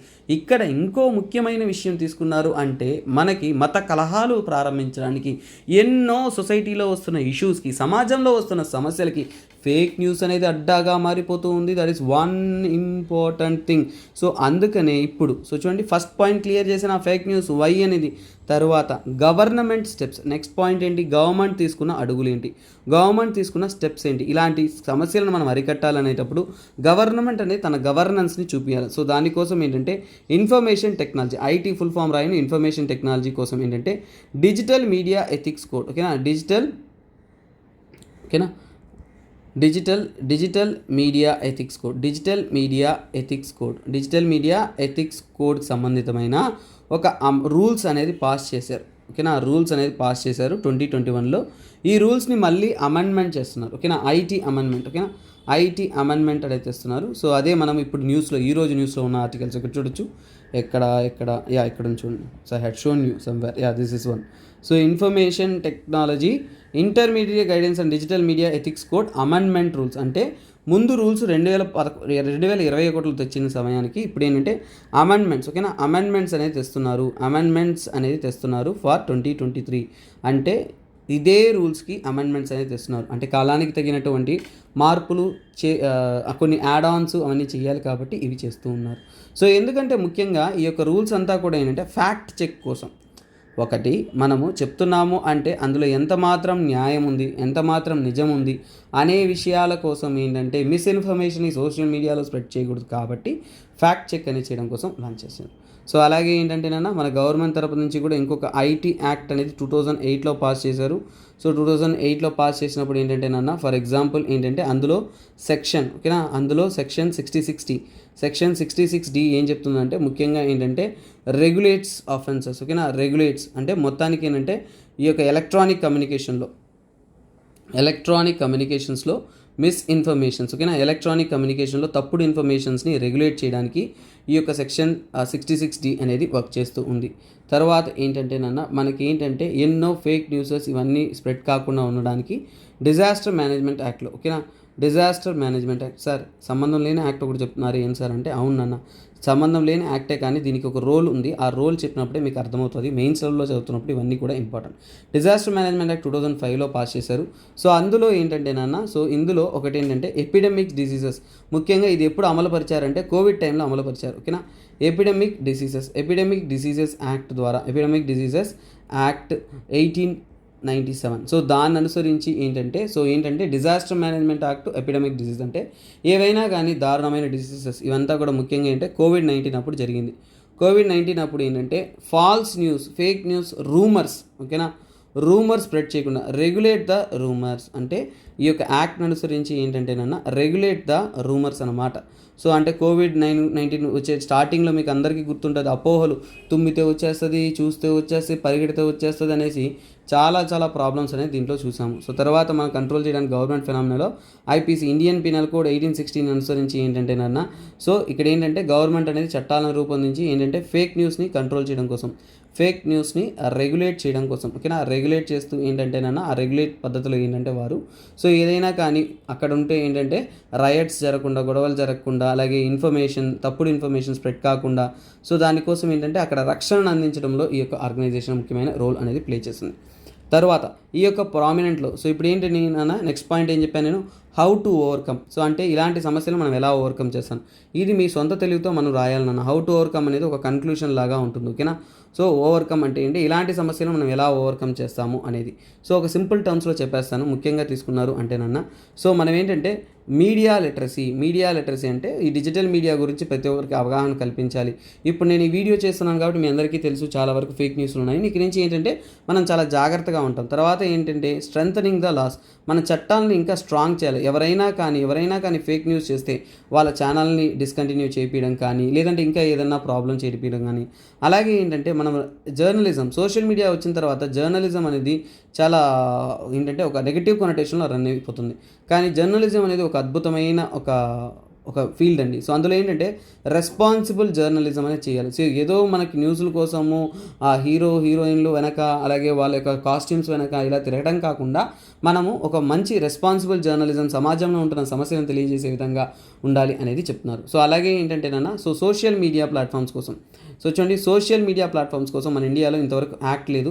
So అందువల్ల సోషల్ మీడియా కంపెనీస్ని జాగ్రత్తగా మనం కంట్రోల్ చేయడానికి, లీగల్గా రిజిస్టర్డ్గా ఉండడానికి దానికి కూడా ఒక యాక్ట్ అనేది రూపొందిస్తే బాగుంటుంది అనేది చెప్తున్నారు. సో దానివల్ల ఏంటంటే మనము ఫేక్ న్యూస్ ఇలాంటివన్నీ కూడా మనం రిమూవ్ చేసేదానికి కొన్ని స్టాండర్డ్స్ అనేది మెయింటైన్ చేసుకోవచ్చు. తర్వాత మనం తీసుకున్నామంటే ఫ్యాక్ట్ చెకింగ్. సో ఒకరు ఏదైనా కానీ ఒక ఇన్ఫర్మేషన్ ఇస్తున్నారంటే వాటన్నిటిని కూడా ఈ ప్లాట్ఫామ్లో ఏంటంటే ఫ్యాక్ట్ చెకింగ్ చేయడానికి ఒక ఏదైనా కానీ ఫర్ ఎగ్జాంపుల్ ఏంటంటే ఈ యొక్క PIB ప్రెస్ ఇన్ఫర్మేషన్ బ్యూరో ద్వారా కూడా ఈ ఫ్యాక్ట్ చెకింగ్ యూనిట్స్ కానీ ఏదైనా కానీ స్థాపించి మనం ఇంకా ఎక్కువగా అనేది ప్రమోట్ చేయొచ్చు. అలాగే ఏంటంటేనన్నా మనం మంచిగా ఏంటంటే థింకింగ్ ప్రాసెస్ని మారుస్తూ కల్చరల్ థింకింగ్ ముఖ్యంగా ప్రతి ఒక్కరికి కూడా ఒక కల్చరల్ని అలాగే ఒక కల్చర్ని అలవాటు చేయాలి. అది ఏంటంటే కల్చర్ ఆఫ్ క్రిటికల్ థింకింగ్. ఊరికే ఏదో మనీ కోసమో లేదంటే వ్యూస్ కోసమో ఇలాంటివి చేయకుండా మనం ఏంటంటే ప్రజలకు ఒక మంచి నాలెడ్జ్ అలాగే అంటే ఒక ప్రాపర్ గైడెన్స్ అనేది ఇవ్వాలి. అలాగే వాళ్ళు క్రిటికల్ థింకింగ్ని ప్రమోట్ చేయాలి అనేది ఇక్కడ మెయిన్ ఉద్దేశం. ఇది మెయిన్స్ లెవెల్ ఇంపార్టెంట్ క్వశ్చన్ అన్న. ఇది ఫ్రీడమ్ ఆఫ్ ఎక్స్ప్రెషన్ మీద కూడా వస్తుంది క్వశ్చన్. సో అందువల్ల మీరు ఎందుకంటే నాకు ఫ్రీడమ్ ఆఫ్ ఎక్స్ప్రెషన్ ఉంది కాబట్టి నేను ఏదైనా మాట్లాడొచ్చు అని తప్పుడు ఇన్ఫర్మేషన్ స్ప్రెడ్ చేయడం కరెక్ట్ కాదు కదా. సో అదే ఇక్కడ తెలిపిన ముఖ్యమైన విషయాలు అనమాట. So this is one of the broader and mains question అన్న, you need to understand it. So next article చూడండి, ఇది కూడా గవర్నెన్స్లో వెరీ ఇంపార్టెంట్. సో ఇది కూడా గవర్నెన్స్లో అది ముఖ్యంగా జిఎస్ పేపర్ 2లో వెరీ వెరీ ఇంపార్టెంట్ నన్న. రీసెంట్గా మినిస్ట్రీ ఆఫ్ హోమ్ అఫైర్స్ యొక్క రికమెండేషన్ ప్రకారం సిబిఐ అనేది ప్రోబ్ కండక్ట్ చేస్తున్నారు ఆక్స్ఫామ్ ఇండియా ఒక ఎన్జిఓకి అగేన్స్ట్గా. సో ఎందుకంటే వారు FCRA రూల్స్ని వారు అతిక్రమించారు కాబట్టి. సో ఇక్కడ ఏంటంటేనన్నా ఆక్స్ఫామ్ గురించి మీరు చదవాల్సిన అవసరం లేదు. అది ఒక ఎన్జిఓ, లార్జెస్ట్ ఎన్జిఓ, ముఖ్యంగా ఫుడ్ సెక్టార్లో వర్క్ చేస్తున్న ముఖ్యంగా ఏంటంటే పేదవారికి ఏంటంటే ఫుడ్, షెల్టర్, ఎడ్యుకేషన్ ఇస్తున్న ఒక ఎన్జిఓ అనమాట. సో అదే ఆక్స్ఫామ్ అనేది, సింపుల్. దాని గురించి అది మాత్రం చాలు. కాకపోతే ఇక్కడ మనకి ఎగ్జామ్ పాయింట్ ఆఫ్ చాలా చాలా ఇంపార్టెంట్ ఏంటంటే FCRA, foreign contribution regulating authority. So వారి గురించి మనం డీటెయిల్గా చదవాలి. అది మీకు ప్రిలిమ్స్ అండ్ మెయిన్స్లో చాలా చాలా చాలా చాలా చాలా చాలా ఇంపార్టెంట్ అనమాట. సో ఇది రెగ్యులర్గా న్యూస్లో ఉండే ఆర్టికలే. సో అందుకే మనం దీన్ని ఇంకొద్దిగా జాగ్రత్తగా అనేది మనం నేర్చుకోవాలి. ఓకేనా. ఫస్ట్ ఆఫ్ ఆల్ FCRA అంటే ఓకేనా. సో FCRA అంటే ఏంటేనన్నా, ఫర్ ఎగ్జాంపుల్ అంటే దీనికి మనకి ఏంటంటేనన్నా ఇంకోటి మనం చదవాల్సింది ఇంకోటి, దీనికి మరియు NGOస్కి మధ్య లింక్ ఏంటి అనేది మనం అర్థం చేసుకోవాలి. సో ముఖ్యంగా చూడండి ఫారిన్ కాంట్రిబ్యూషన్ రెగ్యులేటరీ యాక్ట్. ఓకేనా. FCRA అంటే ఫారిన్ కాంట్రిబ్యూషన్ రెగ్యులేటరీ యాక్ట్ ఇది. సో ఇది ఏంటంటేనన్నా FCRA అంటాము. ఇక్కడున్న సమస్య గురించి మనం తెలుసుకోవడానికి ముందు NGOతో లింక్ ఏంటంటే మన ఇండియాలో ఎన్నో సేవా కార్యక్రమాలు, పుణ్యాలు, ఏదో గొప్పగా నేను అన్ని సేవలు చేసేస్తున్నా అంటారు కదా, మీకు తెలియదు నాన్న. సో ఇక్కడ ఒక పెద్ద పొలిటికల్ మాఫియా కానీ ఒక ఇంటర్నేషనల్ వారీగా ఒక మాఫియా అనేది జరుగుతుంది మన ఇండియాలో. చూడండి, ఎప్పుడైనా కానీ పేదవారికి ఉచితంగా ఇస్తున్నారు, సహాయపడుతున్నారు అనే ఒక కాన్సెప్ట్తో ఉన్నా కానీ ఒక రకంగా ఏంటంటే ఇండియాని నియో ఇంపీరియలిజం, కొత్త తరహా బానిసత్వంలోకి తీసుకెళ్ళిపోతూ ఉంటారు నాన్న. దీనికి ఏం కారణం అంటే ఏంటంటే మనము అర్థం చేసుకోవాలి. ఫారిన్ ఫండ్స్లో వచ్చే దాంట్లో 10% మాత్రమే సేవా కార్యక్రమాల్లో అలా పిక్చరైజ్ చేస్తారు. సో దీని గురించి మాట్లాడితే కొన్ని విషయాలు మాట్లాడాలి, కానీ అవి మాట్లాడితే కొంతమంది మనస్తత్వం అనేది హట్ అవుతుంది కాబట్టి వాటి గురించి నేను మాట్లాడట్లేదు. I'm not going. ఎందుకంటే సేవ అనేది మంచి విషయం, నేను కూడా చేయాలనుకుంటున్నాను, మీరు కూడా చేయాలనుకుంటారు, మీరు కూడా చేస్తారు. సో మీకు తెలుసా విప్రో కంపెనీ యొక్క హెడ్ వచ్చేసి సుమారుగా 1100 కోట్లు ప్రజల సేవ కోసం ఖర్చు పెట్టాడు. ఇది నేను చెప్తే తప్ప మీకు కూడా తెలియదు, నాకు కూడా తెలియదు. అంటే అంత సైలెంట్గా చేస్తున్నారు. నిజమైన సేవ ఎలా ఉంటుందంటే ఎదుట వానికి తెలియదు నాన్న. మనం చేస్తున్నామంటే పబ్లిసిటీ కోసం. నేను నేను ఉండేది వైజాగే. సో యాక్చువల్గా I was going to railway road. ఆ రోడ్లో చూస్తా అంటే ఒక పేద మనిషి పడుకో ఉన్నాడు. ఓకేనా. సో ఆ ప్లాట్ఫామ్లో ఒక వ్యక్తి పడుకో ఉన్నాడు. సో వీళ్ళు ఒక కారులో వచ్చారు. ఆయనేమో పోయి అక్కడ ఫుడ్ ఇస్తున్నాడు. ఆ లేడీ ఏమో బయటకు వచ్చి ఇక్కడ నిలబడుకొని ఫోటో తీస్తూ ఉంది. ఓకేనా. సో వీడియో అనేది తీస్తూ ఉంది. కాకపోతే మనమైనా సరే మనకంటూ కొద్దిగా ఎథికల్ వాల్యూస్ ఉంటాయి. బట్ వాటిలోకి వెళ్ళొద్దు. బట్ ఏంటంటే కొన్ని ఎథికల్ వాల్యూస్లో చూసుకున్నామంటే అవి ఈ మధ్య సోషల్ మీడియాతో కరప్ట్ అయిపోతుంది. బట్ దానికి దీనికి సంబంధం లేదు, ఇది వేరే ఆర్టికల్ కంప్లీట్గా. ఏంటంటే ఇక్కడ ఎలాగైతే మనం మన స్వార్థం కోసం దానం చేస్తున్నామే కానీ దానం చేయాలనేది కాదు. చేసేవాళ్ళు లక్షల్లో కోట్లలో చాలామంది ఉన్నారు, కానీ బయటకు కూడా చెప్పుకోరు. ఎన్నో సేవా కార్యక్రమం, ఈ విప్రో చైర్మన్ అనేది నాకు ఒక ఇన్స్పిరేషన్ అన్న. సో ఇలాంటి వాళ్ళు ఎందరో ఉన్నారు, కానీ మనం ఏంటంటే పబ్లిసిటీ కోసమే చేసేవాళ్ళు ఇంకా ఎక్కువ మంది ఉన్నారు. ఆ పబ్లిసిటీ వచ్చే మనీ ఏంటంటే ఇప్పుడు చూడండి, ఒక కాంటాక్ట్ ఏర్పడింది, 1 కోటి మంది ఒక కాంటాక్ట్ నీకున్నారంటే ₹1 ఇస్తే అందరూ నీకు ₹1,00,00,000 వస్తుంది, అవునా కదా? సో డొనేషన్ పద్ధతిలో వారు పెట్టి ₹1 ఇచ్చినా కానీ ₹1,00,00,000 వస్తుంది. అలాగే మనకి చూడండి ఆ దాన ధర్మాల్లో ఏంటంటే చాలా వరకు ఏంటంటే ఒక మిస్యూస్ అనేది చేస్తున్నారు. అదేవిధంగా ఈ యొక్క ఎన్జిఓస్లో చూడండి, ఇక్కడ ఇదేమో సేవా కార్యక్రమం, మనం వాళ్ళ మీద కేసు వేస్తున్నప్పుడు మనకే బాధ వేస్తుంది. ఎందుకంటే పేదలకు విద్యను ఇవ్వడం, పేదలకి షెల్టర్ ఇవ్వడం, ఫుడ్ ఇవ్వడం, ఇది ఒక మంచి ఆర్గనైజేషన్లో మన ఫీలింగ్ ఉంటుంది. కానీ ఇది రెగ్యులేటరీ చేయకపోతే తప్పేనన్న. ఎందుకంటే ప్రపంచ స్థాయిలో కూడా మనం తీసుకున్నామంటే మన ఇండియా నుంచి మనం ఫారిన్ పోయామంటే 10 రెట్లు ఎక్కువ డబ్బు సంపాదిస్తున్నామా లేదా? అదేవిధంగా వాళ్ళకి 10 రెట్లు కాదు 100 రెట్లు ఎక్కువ డబ్బు ఉంది కాబట్టి అంత ఇస్తున్నారు. ఆ డబ్బుని మన ఇండియాలో వచ్చేసి మన పేదరికాన్ని ఉపయోగించుకొని మనల్ని మ్యానిపులేట్ చేయడానికి ఉపయోగించకూడదు. అందుకనే ఇది కొద్దిగా మన సెన్సిటివ్ లైన్స్, అంటే ఏంటంటే ఈ సొసైటీ పట్ల చదివేటప్పుడు ఏంటంటే ఒక సెన్సిటివ్ లైన్ మీద చదవాలి. మనకేమో మనసు హర్టింగ్గా ఉంటుంది, ఎందుకంటే ఓకే ఒక సేవా కార్యక్రమం చేసే వారి మీద నెగిటివ్గా వీళ్ళు రెగ్యులేట్ చేస్తున్నారు. It's not about negativity, it's about something you should regulate. అందుకే మనం చాలా జాగ్రత్తగా చదవాలి. సో దీన్ని ఫస్ట్ ఏంటంటే 1976లో ఈ యాక్ట్ని ఇంట్రడ్యూస్ చేస్తారు. తర్వాత ఏంటంటేనన్నా 2010లో ఏంటంటే దీన్ని అమెండ్మెంట్ చేస్తారు. ఓకేనా, 2010లో ఒక అమెండ్మెంట్ చేస్తారు. తర్వాత ఇదే ఒక యాక్ట్ని ఏంటంటేనన్నా 2020లో కూడా అమెండ్మెంట్ చేస్తారు. అంటే రూల్స్ అండ్ రెగ్యులేషన్స్ అనేది మళ్ళీ అనేది మారుస్తారన్నమాట, అమెండ్ చేస్తారన్నమాట. సో ఈ యొక్క ఎఫ్సిఆర్ఏ అనేది ఎవరి అండర్లో ఫంక్షన్ చేస్తుందంటే మినిస్ట్రీ ఆఫ్ హోమ్ అఫైర్స్. చాలా వరకు మీకు తెలుసా, ఎన్నో ఫర్ ఎగ్జాంపుల్ జమ్మూ కాశ్మీర్ లాంటి ప్రాంతాల్లో ఎన్జిఓ సేవా కార్యక్రమం రూపంలో ప్రజలలో ఎన్నో చిచ్చులు పెట్టడానికి, టెర్రరిజం యాక్టివిటీ ఇన్వాల్వ్ అవ్వడానికి కూడా చేస్తున్నారనమాట. సో మినిస్ట్రీ ఆఫ్ హోమ్ అఫైర్స్లో ఉంటున్న ఈ ఎఫ్సిఆర్ యొక్క మెయిన్ పర్పస్ ఏంటి? ఫస్ట్ ఆఫ్ ఆల్ ఏంటంటే మనకి పర్పస్ అనేది తెలియాలి. పర్పస్ ఏంటంటేనన్నా ఫర్ ఎగ్జాంపుల్ ఏంటంటే ఎన్జిఓస్కి ఫారిన్ డొనేషన్స్ వస్తాయి. ఎన్జిఓస్కి ఏంటి ఫారిన్ డొనేషన్స్ అనేది ఎన్నో వేల కోట్లలో కూడా వస్తుంది. సో ఇది ప్రాపర్గా అనేది ఏంటంటే రిజిస్టర్ చేసి ఉండాలి. అక్కడ డబ్బులు రావడమో డబ్బులు ఖర్చు పెట్టడమో తప్పని గవర్నమెంట్ చెప్పట్ల. ఇక్కడ మనకి ఏంటంటే దాన ధర్మాలు చేయడం కూడా తప్పని చెప్పట్లా, మంచి చేయడం మంచి అనే చెప్తున్నారు. గవర్నమెంట్ కూడా దాన్ని ఇంకా సపోర్ట్ చేస్తారు. కానీ ఇక్కడ ఒక ట్విస్ట్ ఏంటంటే మన వాళ్ళు అన్అకౌంటబుల్ మనీ, మనం చూసేది ఏంటంటే ఒక కొంత డబ్బులు ఖర్చు పెట్టేది మాత్రమే మనం చూస్తాము. ప్రజల యొక్క సపోర్టు మెప్పు పొందుంటారు, కానీ గవర్నమెంట్కి డాక్యుమెంట్ కావాలి. ఎంత డబ్బులు వస్తుంది, ఎంత ఖర్చు పెడుతున్నారు, ఎంత మనం ఇల్లీగల్గా ఉపయోగిస్తున్నాం అనేది కూడా వారికి తెలియాల్సిన అవసరం అనేది ఉంది. That is one of the serious thing. So ఇందులో ఏంటంటేనన్నా ఈ ఎఫ్సిఆర్ఏలో ముఖ్యంగా ఏంటంటేనన్నా ఎవరైనా కానీ ఎవ్రీ పర్సన్ ఓకేనా, అంటే సగటు వ్యక్తి కూడా, అలాగే ఏంటంటే ఎన్జిఓ అంటే సేవా కార్యక్రమాల్లో లేదంటే ఫారిన్ డొనేషన్స్ పొందిన వారందరూ కూడా, సో అంటే ఎవరైతే రిసీవ్ ఫారిన్ డొనేషన్స్, సాధారణ వ్యక్తి అయినా సరే లేదన్నా కానీ ఓకేనా, లేదైనా కానీ ఎన్జిఓ అయినా సరే రిసీవ్ ఫారిన్ డొనేషన్స్ మీరు పొందుతున్నారు అంటే ఖచ్చితంగా మీరు ఏంటంటే రిజిస్టర్ చేసి ఉండాలి. మన గవర్నమెంట్ ప్రకారం ఏంటంటే వారు రిజిస్టర్డ్గా అనేది ఉండాలి.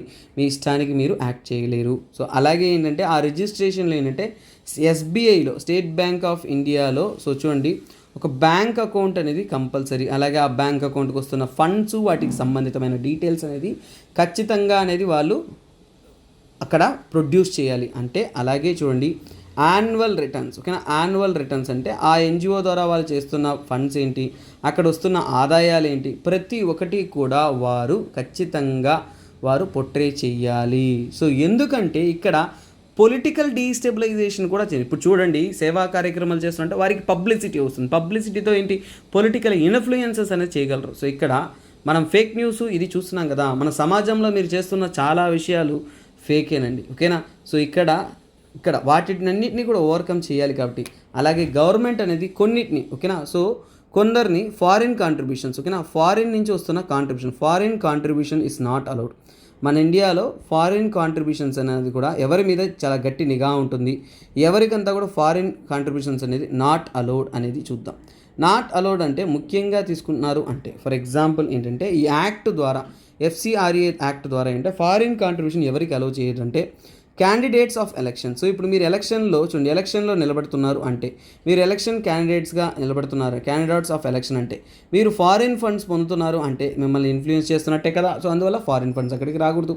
అలాగే జర్నలిస్ట్. సో ఇవన్నీ కూడా మనం నిఘా ఉంచాలి. ఎందుకంటే జర్నలిస్ట్స్ వారందరూ, అలాగే మీడియా, ఓకేనా, మీడియా కంపెనీ, మీడియా వాళ్ళు ఎవరైతే ఉన్నారో వారు ఫారిన్ నుంచి డబ్బులు పొందుతున్నా అంటే వారి గవర్నమెంట్ కోసం, అంటే మన గవర్నమెంట్ని కాంప్రమైజ్ చేస్తున్న పొజిషన్లో వీళ్ళు చేస్తారు కాబట్టి సో చాలా జాగ్రత్తగా అనేది వాటి మీద నిఘా ఉంచుతారు. అలాగే జడ్జిలు, మన ఇండియా యొక్క జ్యుడిషియల్ సిస్టంలో ఉంటున్న జడ్జెస్ కానీ, అలాగే గవర్నమెంట్ సర్వెంట్స్, ఓకేనా, ఐఏఎస్ ఆఫీసర్లు, ఇంకా మిగతా గవర్నమెంట్ జాబ్స్ చేస్తున్న వారందరూ కూడా సో ఇలాంటి ఫారిన్ ఫండ్స్ అనేది పొందడానికి లేదన్నమాట.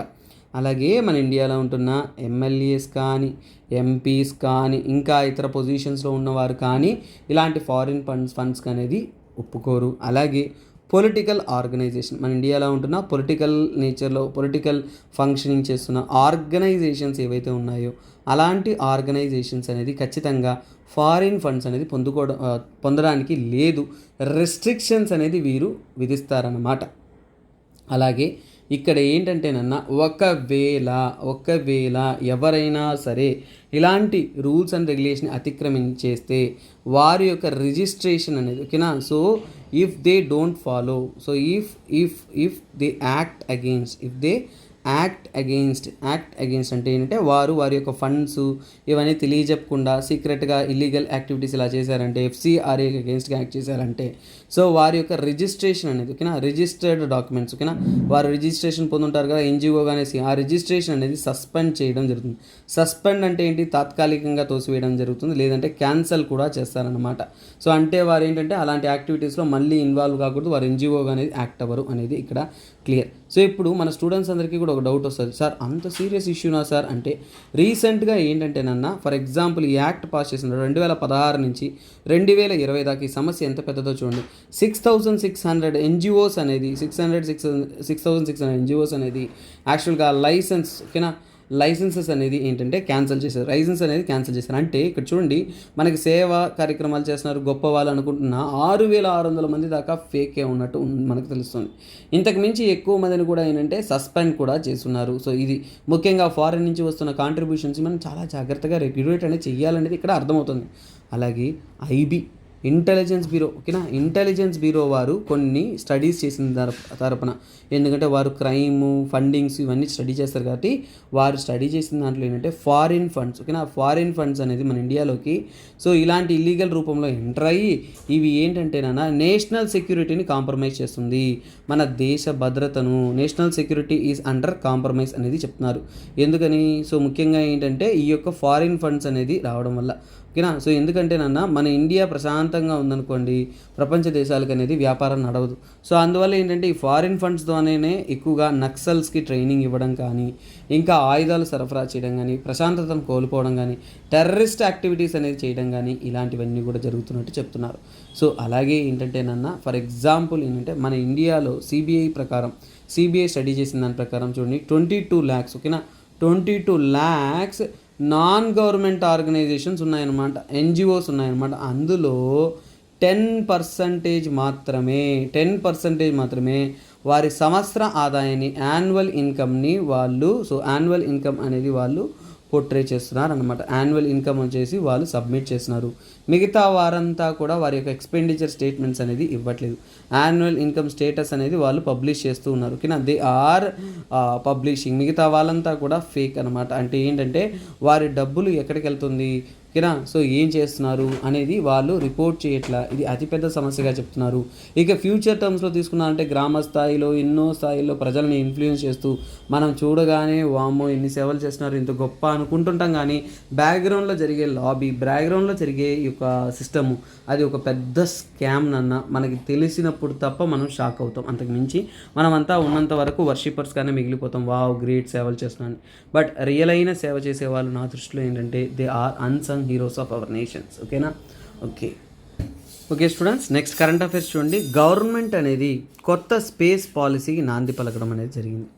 సో చూడండి, new space policy has been introduced which is very very very important current affairs. So చూడండి, 2023లో న్యూ స్పేస్ పాలసీ అనేది ఇంట్రడ్యూస్ చేశారు. ఇది గవర్నెన్స్లో జిఎస్ పేపర్ 2లోకినా జిఎస్ పేపర్ 2లో గవర్నెన్స్లో ఇంపార్టెంట్, అలాగే సైన్స్ అండ్ టెక్నాలజీలో very very very very very very important article అనమాట. రెండు పర్స్పెక్టివ్లో ఇంపార్టెంట్. స్పేస్ గవర్నెన్స్ టాపిక్లో ఇది వస్తుంది, తర్వాత అది సైన్స్ అండ్ టెక్లో కూడా మనకి చాలా ఇంపార్టెంట్గా అనేది వస్తుంది. సో ఇది ఏంటంటే అప్రూవల్ ఇచ్చారే కానీ ఇంకా పాలసీ ప్రాపర్గా రాలేదు నాన్న. అది వచ్చినప్పుడు మీకు కరెంట్ అఫైర్స్లో చాలా ఇంపార్టెంట్ ఆర్టికల్ అవుతుంది. అప్పుడు మనం వివరంగా స్పేస్ పాలసీలో ఏముందని చదువుతాం. కాకపోతే స్పేస్ పాలసీలో కొన్ని స్టేట్మెంట్స్ ఇచ్చారు, దాని గురించి చూద్దాం. ఇండియన్ స్పేస్ పాలసీ 2023 ద్వారా ఏంటంటే నాన్న, ఇక్కడ నుంచి ప్రైవేట్ సెక్టార్ అనేది మనం పార్టిసిపేషన్ ఇంప్రూవ్ చేయాలి, అలాగే వాటిని మనం ఇన్స్టిట్యూషనలైజ్ చేయాలి. అంటే ఇక్కడ నుంచి ఏంటంటే ఇస్రో లాంటి స్పేస్ సెక్టార్ అనేది ఇక్కడ నుంచి ఏంటంటే ఇన్స్టిట్యూషనలైజ్గా ఒక స్పేస్కి ఏంటంటే ప్రైవేట్ సెక్టార్ నేమ్తో కూడా రాబోతుంది మన ఇండియాలో అన్నమాట. సో అలాగే స్పేస్ సెక్టార్ని ఇంకా బూస్ట్ చేస్తూ ఇక్కడ ముఖ్యంగా ఇస్రోతో పాటు R&D వర్క్ మీద కాన్సన్ట్రేట్ చేస్తూ కొత్త తరహా స్పేస్ టెక్నాలజీస్, రీసెంట్గా నిన్న మొన్న కరెంట్ అఫైర్స్లో మనం స్కై రూట్ టెక్నాలజీ లాంచ్ చేసిన 3D ప్రింటెడ్ ఒక క్రయోజనిక్ ఇంజిన్ గురించి యాక్చువల్గా అది నేను చూడండి మన కరెంట్ అఫైర్ సెషన్లో నేను చెప్పాను కదా, live current affair session join అయితే బెటర్ ఉంటుందని. సో ఆ కరెంట్ అఫైర్స్లో వేరే ఆర్టికల్ ఒకటి వచ్చిందన్న, అది ఏంటంటే స్కై రూట్, ఓకేనా, స్కై రూట్ స్పేస్ ఏజెన్సీ గురించి. వారు ఏంటంటే 3D ప్రింటెడ్ ఒక క్రయోజనిక్ ఇంజిన్ అనేది రూపొందించారు. అది చాలా important current affairs for your UPSC prelims. అది నేను మన లైవ్ కరెంట్ అఫైర్స్ క్లాస్లో కవర్ చేశాను, హిందూలో రాలేదు అది, ఓకేనా. సో ఇప్పుడు ఏంటంటే అలాంటి స్కై రూట్ అనేది ఏంటి, ఒక ప్రైవేట్ ఏజెన్సీ. ఇప్పుడు ఏంటంటే అలాంటి ప్రైవేట్ ఏజెన్సీస్ వాటి యొక్క ప్రాముఖ్యత అనేది పెరిగిపోతూ వస్తుంది. అలాగే చాలా వరకు ప్రైవేట్ సెక్టార్లో కూడా ఏంటంటే రోల్స్ అండ్ రెస్పాన్సిబిలిటీ ఇస్తూ, అలాగే ఇక్కడ మన యొక్క ఇస్రోకి ఇంకొక స్పేస్ అంటే ఇస్రో తరపు నుంచి కూడా ఒక స్పేస్ కోఆర్డినేటింగ్ లిమిటెడ్ ఒకటి వచ్చింది, new space India limited. So ఇది కూడా ఏంటంటే ఇండియా యొక్క ముఖ్యమైన ఏంటంటే స్పేస్ సెక్టార్లో అనేది వర్క్ చేస్తూ ఉన్నారనమాట. సో దీని ద్వారా ఏంటంటే నాన్న, we gonna understand one thing, private players will play a major role. So ఇక్కడ నుంచి శాటిలైట్ బిల్డింగ్లోను, రాకెట్ లాంచింగ్లోను, లాంచ్ వెహికల్స్లోను ఇక్కడ నుంచి ఇస్రోతో పాటు కాంపిటేటివ్గా రాబోయేది ఏంటంటే ప్రైవేట్ సెక్టార్ యొక్క కొత్త తరహా. So let us understand this in future నాన్న. ఎప్పుడైతే స్పేస్ పాలసీ కంప్లీట్ అవుట్లుక్ బయటకు వస్తుందో ఆ రోజు ఈ కరెంట్ అఫైర్స్ అనేది చాలా ఇంపార్టెంట్ అయిపోతుంది. అప్పుడు మనం ఇంకా డీటెయిల్గా అనేది స్టడీ చేస్తాం. కానీ ఇక్కడ ప్రైవేట్ సెక్టార్ పార్టిసిపేషన్ ఎక్కువైంది మాత్రం గుర్తుపెట్టుకోండి. తర్వాత ఏపీ స్టూడెంట్స్కి ఇది చాలా ఇంపార్టెంట్ కరెంట్ అఫైర్స్ అన్న. ఏపీ స్టూడెంట్స్కి, ఏపీఎస్సీ ప్రిపేర్ అవుతున్న స్టూడెంట్స్ అందరికీ కూడా ఈ కరెంట్ అఫైర్స్ ఒక అద్భుతం. ఎందుకంటే చూడండి, 3 అంటే ఇది ఆంధ్ర పేపర్లో వచ్చేసి 3 స్లైడ్స్గా వచ్చింది, హిందూ పేపర్లో అంటే 3 కరెంట్ అఫైర్స్ వచ్చింది. ఏంటంటే ఇక్కడ చూడండి, CM launches family doctor program. So ఇక్కడ కూడా ఏంటి, government committed health education standard. తర్వాత ఇక్కడ చూడండి, Jagan launches family doctor program. అంటే ఏంటంటే సో ఫ్యామిలీ డాక్టర్ ప్రోగ్రామ్ అనేది 3 సార్లు న్యూస్లో ఉంది కాబట్టి ఇది very very very very very very important అనమాట. సో ఇది ఏంటంటేనన్నా, సో ఇది ఇంకొక విషయంతో ఇంక్లూడ్ అవుతుంది, YSR health clinic, village health క్లినిక్తో ఇంక్లూడ్ అయ్యింది. సో వీటి గురించి మనం పూర్తి వివరంగా అనేది మనం చదువుతాం. సో ఇది మనకి హెల్త్ డిపార్ట్మెంట్ సంబంధితమైన క్వశ్చన్స్లో వెరీ ఇంపార్టెంట్, హెల్త్ సంబంధితమైన ఇనిషియేటివ్స్లో గవర్నెన్స్లో ఇంపార్టెంట్. కాకపోతే ఇది ఏపీ గవర్నమెంట్స్లో చాలా ఇంపార్టెంట్, స్టేట్ రిలేటెడ్ స్కీమ్స్లో సెంట్రల్ గవర్నమెంట్లో కూడా important. So first of all ఇది ఏంటి అనేది చూసుకుందాం. సో ఈ ప్రాజెక్ట్ పేరు ఏంటంటేనా ఫ్యామిలీ డాక్టర్ ప్రాజెక్ట్, ఓకేనా, ఫ్యామిలీ డాక్టర్ ప్రాజెక్ట్. ఈ ఫ్యామిలీ డాక్టర్ ప్రాజెక్ట్ ఏంటి అనేది మనం అర్థం చేసుకోవాలంటే ఇది ఒక పైలట్ బేసిస్గా అనేది సో ఇంట్రడ్యూస్ చేశారు 2022లో. ఇప్పుడు ఫుల్ ఫ్లెడ్జ్డ్గా అనేది అన్ని ప్రాంతాల్లో ఇంట్రడ్యూస్ అనేది చేస్తున్నారు. సో ఇందులో ఏంటంటేనన్నా యాక్చువల్గా ఏంటంటే సో ఫస్ట్ ఆఫ్ ఆల్ అంటే విలేజ్ హెల్త్ క్లినిక్. సో చూడండి, విలేజ్ హెల్త్ క్లినిక్ అనేది కాన్సెప్ట్, ఓకేనా. విలేజ్ హెల్త్ క్లినిక్స్ అంటే ఏంటంటేనన్నా సచివాలయ పరిస్థితిలోనే ఏంటంటే సో ఆ ప్రాంగణంలోనే ఏంటంటే వైఎస్ఆర్ విలేజ్ హెల్త్ క్లినిక్స్ అనేది స్థాపిస్తున్నారు, ఓకేనా. విలేజ్ హెల్త్ క్లినిక్స్ అనేది వాళ్ళు ఎస్టాబ్లిష్ చేస్తున్నారు. అందులో ఏంటంటేనన్నా ఇక్కడ ఓవరాల్గా ఏంటంటే ఒక డాక్టర్ అనేది పర్టికులర్గా అనేది for example PHCs, public health centers, PHCs అంటే గవర్నమెంట్ హాస్పిటల్ ఏదైతే ఉంటుందో సో పిహెచ్సి నుంచి ఉంటున్న ఒక డాక్టర్ని, ఓకేనా. సో డాక్టర్ ఫ్రమ్ పిహెచ్సి అంటే ప్రైమరీ హెల్త్ సెంటర్, ఓకేనా. ప్రైమరీ హెల్త్ సెంటర్ నుంచి కూడా ఉంటున్న ఒక డాక్టర్ అనేది made available. So made available ఎక్కడంటేనన్నా సో సచివాలయంలో, ఓకేనా. మేడ్ అవైలబుల్ ఇన్ విలేజ్ అంటే గ్రామ స్థాయిలో విలేజ్ సచివాలయంలో అనేది అందుబాటులో అనేది చేస్తారు, ఓకేనా. సో వీరు ఏం చేస్తారు అనేది మనం తెలుసుకుందాం. సో వీరు ప్రాపర్గా ఏంటంటే డాక్టర్ వచ్చేసి పేషెంట్స్కి తగినటువంటి సేవలు అనేది అందిస్తారు, పేషెంట్స్కి సర్వీసెస్ అనేది అందిస్తారు, వాళ్ళ యొక్క ఆరోగ్య పరిస్థితులు ప్రతి ఒక్కటి కూడా చెక్ చేస్తూ ఉంటారు. ఆ డాక్టర్ వచ్చేసి సచివాలయం స్థాయిలో వచ్చేసి అవైలబుల్గా ఉంటూ అక్కడ ఉంటున్న ముఖ్యంగా ఏంటంటే సీరియస్ పేషెంట్స్, ఓకేనా, సివియర్గా సిక్గా ఉంటున్న పేషెంట్స్కి, ఓకేనా, సివియర్లీ సిక్గా ఉంటున్న పేషెంట్స్కి, అలాగే ఏంటంటే ప్రెగ్నెంట్ ఉమెన్స్కి, అంటే యాంటీనేటల్ అండ్ ప్రీనేటల్ అంటే ఏంటంటే ప్రెగ్నెన్సీ టైంలో, ప్రెగ్నెన్సీ తర్వాత, ఓకేనా. సో అలాంటి సమయాల్లో ఏంటంటే వారికి ఏంటంటే ముఖ్యంగా ఏంటంటే సో అన్ని హెల్త్ ఫెసిలిటీస్ ప్రతి ఒక్కటి కూడా అందిస్తూ ఉంటారన్నమాట. సో అలాగే యొక్క మెడికల్ సిస్టమ్స్లో ఏంటంటే ఇంకా మెరుగైన సేవలు అందించడం కోసం ఈ స్కీమ్ అనేది ఇంట్రడ్యూస్ చేస్తున్నారు. సో అలాగే ఇందులో మనం తీసుకున్నాము అంటే ఈ యొక్క స్కీమ్ ద్వారా ఏం ప్రాపర్గా అంటే డాక్టర్ విజిట్ కంటే ముందు సో అక్కడ ఏంటంటే ఏఎన్ఎమ్స్ వర్క్ చేస్తారు, తర్వాత ఆశా వర్కర్స్ ఉంటారు, వీరంతా కూడా ఏంటంటే అక్కడున్న వారందరినీ కూడా కోఆర్డినేట్ చేసుకుని ఆశా వర్కర్స్ కానీ ఏఎన్ఎమ్స్ కానీ అలాగే మిడ్ లెవెల్ హెల్పర్స్ అంటారు, ఓకేనా, మిడ్ లెవెల్ హెల్పర్స్ అంటారు. సో వారు అందరూ కూడా ఏంటంటే యాక్చువల్గా ఈ గ్రూప్ పీపుల్ అందరూ కూడా ఏంటంటే డోర్ టు డోర్ విజిట్ చేస్తారు. అంటే ప్రతి ఒక్కరికి డోర్ టు డోర్ విజిట్ చేసి ఎవరికైనా కానీ హెల్త్ రిలేటెడ్ ప్రాబ్లమ్స్ ఏమన్నా ఉందా, డాక్టర్ గారు అందుబాటులో ఉంటారు, మీకు తగినటువంటి సేవలు అనేది మనం అందిస్తాము అనేది వారు అందిస్తారు. సో అలాగే వారు విజిట్ చేసిన పేషెంట్స్ నెంబర్స్ ప్రతి ఒక్క డీటెయిల్స్ అనేది పిహెచ్సిలో అనేది అవైలబుల్లో అనేది ఉంటుంది. సో ఈ విధంగా ఏంటంటే మెడికల్ సిస్టమ్ అనేది ఇంకా బెటర్గా అందించడం కోసం గవర్నమెంట్ ఇచ్చిన సిస్టమే ఈ యొక్క సో కాల్డ్ మనం చూస్తున్న family doctor project. So first of all ఈ గవర్నమెంట్ స్కీమ్ ప్లాన్లో ఎలా చేస్తుందంటేనన్న సో ఒక మండలానికి గవర్నమెంట్ ప్లాన్ ఏంటంటే ఒక మండలానికి వచ్చేసి 2 పిహెచ్సిస్ 2 ప్రైమరీ హెల్త్ సెంటర్స్ అనేది ప్లాన్ చేస్తున్నారు. సో అందులో ఏంటంటే ఒక పిహెచ్సికి అంటే ఈచ్ పిహెచ్సికి ఏంటంటేనన్న ఈచ్ పిహెచ్సికి వచ్చేసి మనకి ఏంటంటే సో 2 డాక్టర్లు ఉంటారు, 2 డాక్టర్స్ ఉంటారు. అలాగే ఏంటంటేనన్న సో ఒక 104 వెహికల్ అనేది ఉంటుంది. 104 వెహికల్ అనేది ఏంటంటేనన్న వైద్య సేవలను మారుమూల ప్రాంతాలకి గ్రామాలకి అందించడంలో ఇది ముఖ్యమైన రోల్ అనేది ప్లే చేస్తుంది.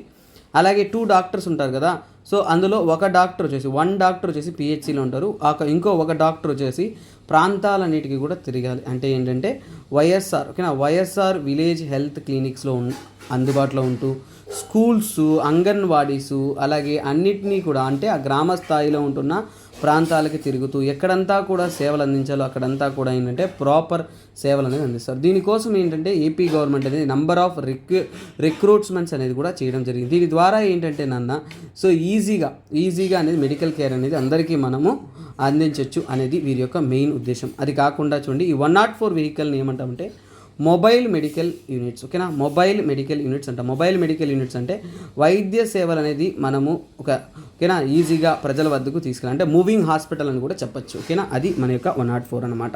సో ఇది brief out of the scheme and importance of the scheme నాన్న.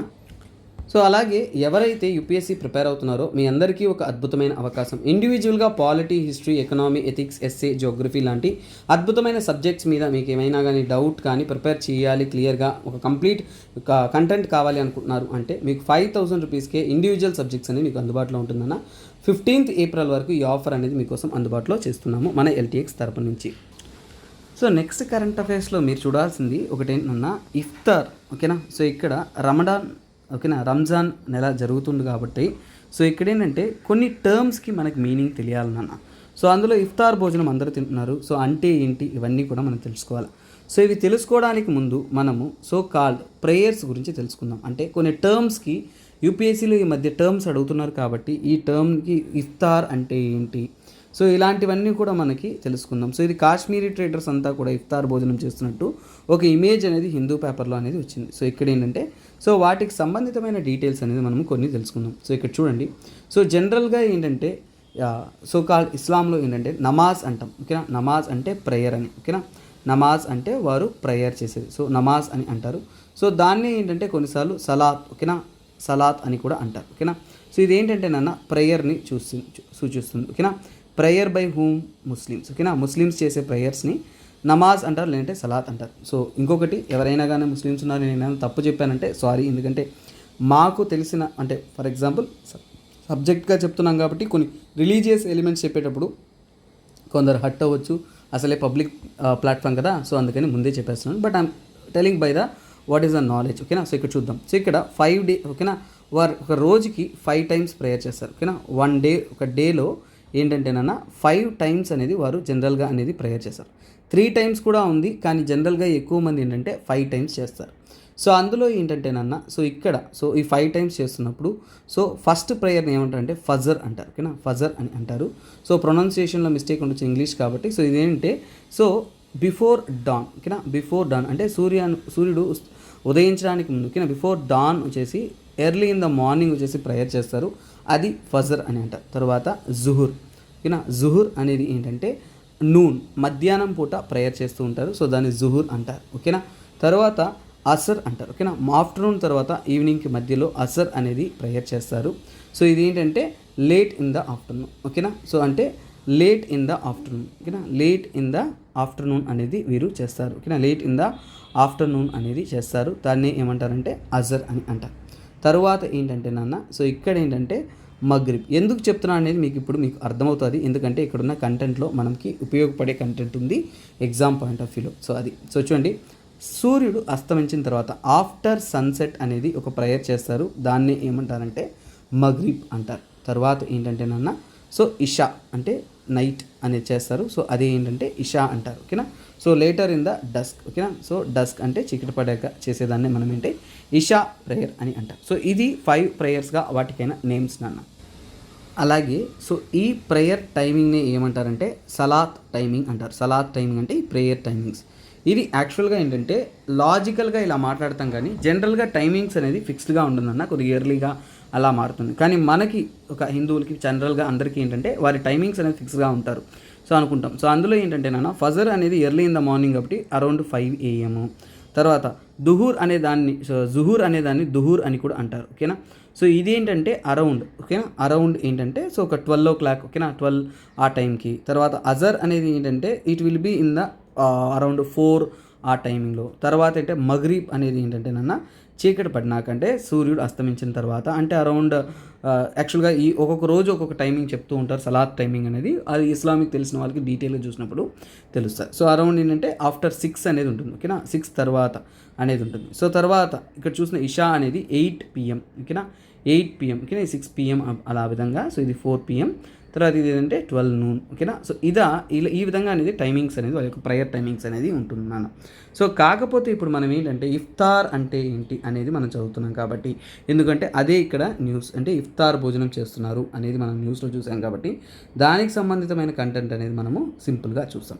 అసలు ఇఫ్తార్ అంటే ఏంటి అంటే సింపుల్ నాన్న, చాలా చాలా సింపుల్ కాన్సెప్ట్. ఇఫ్తార్ భోజనం అనేది ఏంటంటే నాన్న యాక్చువల్గా ఏంటంటే మనము సో కాల్డ్ ఫాస్టింగ్ చేస్తుంటాం కదా, ఆ ఫాస్టింగ్ని బ్రేక్ చేసే మీల్, ఫాస్టింగ్ని బ్రేకింగ్ మీల్. ఓకేనా, సో ఫాస్టింగ్ బ్రేకింగ్ మీల్ అన్నమాట.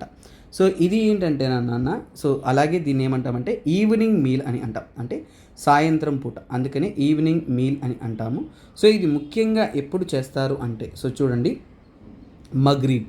సో చూడండి మగ్రీబ్ అనే ఒక ప్రేయర్ తర్వాత. ఓకేనా, మగ్రీబ్ ప్రేయర్ చేసిన తర్వాత సో ఇప్పుడు మీకు అర్థమవుతుంది. మగ్రీబ్ ప్రేయర్ ఎప్పుడు 6 PM అంటే సూర్యుడు అస్తమించిన తర్వాత మగ్రీబ్ ప్రేయర్ చేసిన తర్వాత వారందరూ కూడా సామూహికంగా అందరూ కూర్చొని కలిసిమెలిసి భోజనం అనేది చేస్తారు, దాన్ని ఏమంటారంటే సో కాల్డ్ ఇఫ్తార్ అని అంటారు. సో అదే సో ఇప్పుడు ఏంటి this is after the dusk. ఓకేనా, సో సాయంత్రం పూట సో అలా చేస్తారు. సో అలాగే ఏంటంటే ఇప్పుడు ఇంకొకటి తెలుసుకోండి అలా టర్మ్, అదేంటంటే నా సుహూర్.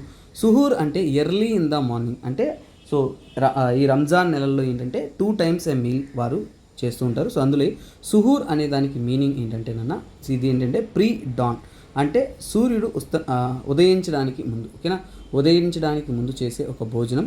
సో ఇది ఏంటంటే నాన్న సో ఇక్కడ చూడండి ఏ ప్రేయర్ ఇది ఫజర్. సో ఫజర్ అంటే 5 AM ప్రేయర్ చేస్తారు కాబట్టి సో బిఫోర్ ఫజర్ ప్రేయర్. ఓకేనా, సో బిఫోర్ ఫజర్ ప్రేయర్ చేయడానికి ముందు. ఓకేనా, ఫజర్ ప్రేయర్ చేయడానికి ముందు చేసే ఒక సో కాల్డ్ ఒక ఎర్లీ ఇన్ ద మార్నింగ్ మీల్ని ఏమంటామంటే సో దీన్ని ఏమంటామంటే సుహూర్. సో ఏమనొచ్చు మనం దీన్ని ఎర్లీ మార్నింగ్ మీల్. ఓకేనా, ఎర్లీ మార్నింగ్ మీల్ అన్నమాట. సో మనము ఏదైనా కానీ రిలీజియస్ కస్టమ్స్ ఇవన్నీ తెలుసుకుంటున్నప్పుడు బేసిక్ ఎలిమెంట్స్ మీకు కొన్ని తెలిసి ఉండాలి. సో అందులో కొన్ని టర్మ్స్ అనేది మీకోసం అనేది అందిస్తూ ఉన్నాను. దిస్ ఇస్ వాట్ నాన్న. సో అలాగే ఏంటంటే ఇంకొక ఆర్టికల్ ఉంది. సో ఇది mains level article. So Shashi Tharoor గారు రాశారు. సగానికి సగం శశి థరూర్ గారు రాసిన ఆర్టికల్స్ చదివితే చాలామందికి అర్థం కాదు. బట్ ఇక్కడ మనకి ఎగ్జామ్ పాయింట్ ఆఫ్ వ్యూలో మనకి తెలుసుకోవాల్సిన ఒకటి ఉంది నాన్న. ఫస్ట్ ఆఫ్ ఆల్ ఈ టాపిక్ దేని గురించి మాట్లాడుతుందంటే రామరాజ్యం. ఓకేనా, సో రామరాజ్య. సో ఇక్కడ ఆ ఆర్టికల్ ఏం చెప్తుందంటే ఒరిజినల్ రామరాజ్యం నుంచి మనం దారి తప్పిపోయి ఉన్నాము అనేదే మన శశి తరూర్ గారు మాట్లాడిన మాటల్లో చెప్పింది. ఓవరాల్గా ఆర్టికల్ యొక్క సింపుల్ టర్మ్స్. ఎందుకంటే ఈ మధ్య రామనవమి కండక్ట్ చేసి సెలబ్రేట్ చేసినప్పుడు అందరూ కత్తులు కటార్లు ఇవన్నీ తీసుకుంటూ వైలెన్స్ని రిప్రజెంట్ చేశారే కానీ అక్కడ ప్రశాంతత్వం, పీస్, హార్మోనీని రిప్రజెంట్ చేయలేదు. ఒరిజినల్గా రామరాజ్యం అంటే ఏంటి అనేది మనం తెలుసుకుందాం. ఒరిజినల్గా రామరాజ్యం అంటే ఏంటంటేనన్నా, సో చూడండి ఇక్కడ ఏంటంటేనన్నా, సో ప్రజలచే ఎన్నుకోబడిన రాజు. సో అంటే people's elected king. So people's elected government అనేది ఉండాలి.